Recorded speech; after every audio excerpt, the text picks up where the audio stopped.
Funny how Apollo flight officer Leibergot, mission control EECOM, environmental and electronics specialist, tells the Apollo 13 explosion story so very differently from the way fantasy astronaut and taxpayer ripoff artist John Young tells a story.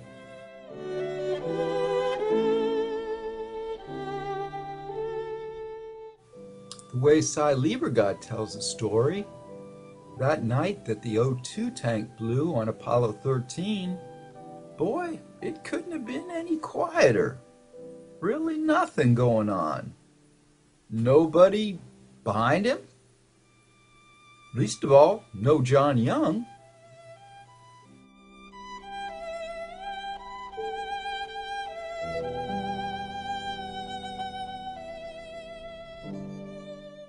If you listen to Cy tell the story, boy, it was just a quiet night at the office before that O2 tank blew.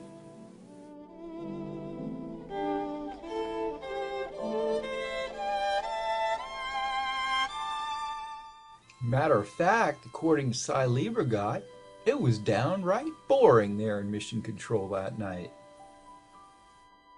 Let's take a listen and see what Cy had to say. The spacecraft was in very good shape as far as we're concerned, and we're bored to tears down here. That was going to change. Usually the last time I would mention boredom for a long time. This is the motor, MOCR. I just have to find this picture. It's about 5 minutes or more before the oxygen tank blew up. Very significant. Fred Hayes, the motor was pretty deserted. Nobody around, not even the press. Because the press decided after only 2 landings on the moon, there was old hat, and nobody had. Yeah, you guys weren't interested anymore. So I call this my everything is under control picture. And here's some of the spacecraft until the crew, the 7th. Well, boy, isn't that interesting? Doesn't sound like anything was going on now, does it? Sleep checklist items, one of which was to stir the fry. Funny, that's not the way bottom feeder John Young tells the story. Let's listen to Johnny's version. Okay, and he has one more question. What was your immediate reaction when you heard Apollo 13 was in trouble? Well, I thought we'd lost him.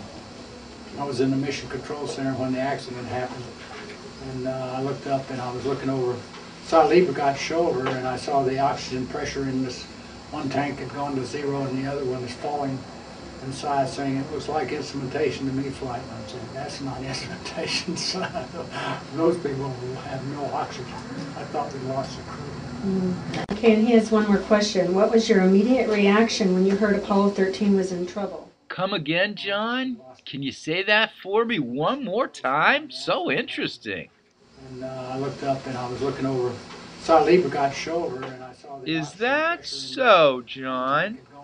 You say you were in mission control looking over Leibergot's shoulder when the oxygen tank exploded. Funny. That's not how Cy tells the story. How empty. In fact, John Young was being interviewed for an autograph session one time. He did some video clips, and they asked him where he was for the Apollo 13. So I was standing right behind Cy. I remember grabbing him by the shoulder and saying, "Boy, that sure don't look like an instrumentation problem to me." And then he said, and I know Cy probably have something to say about that. And what I submit to you is that picture of the motor. It's nobody here. And I just commented, I said, that, I said, John, memory's a tricky thing. He said, oh, once a minute. You really need to see this. Oh, once a minute. So we were far better off than our Russian counterparts were. And I'll have to show you this. Since it was impossible to monitor each and every parameter, we had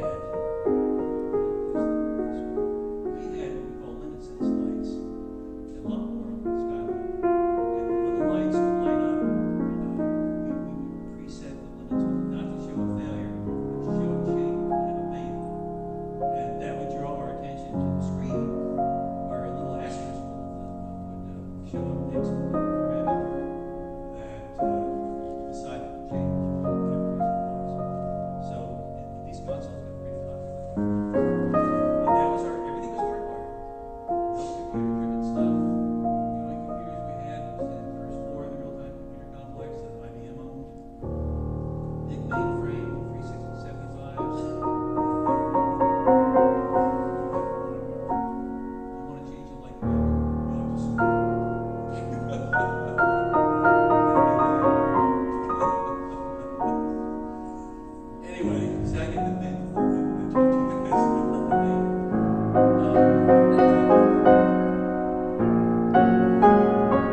That mocher sure doesn't look very crowded to me.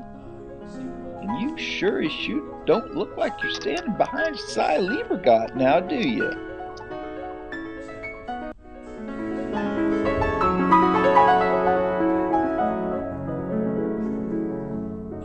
This John Young nonsense here is all part of a bogus ploy on the part of the Apollo Program Fraud Perpetrators to encourage the notion that there was actually a sense, even very early on, that this was not a simple instrumentation problem, but rather it was a full-fledged hardware problem.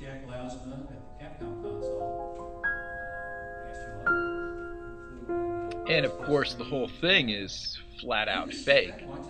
15 minutes from the time of the quote-unquote explosion, one can hear in the EECOM tapes Gene Kranz talking about using the LEM as a lifeboat.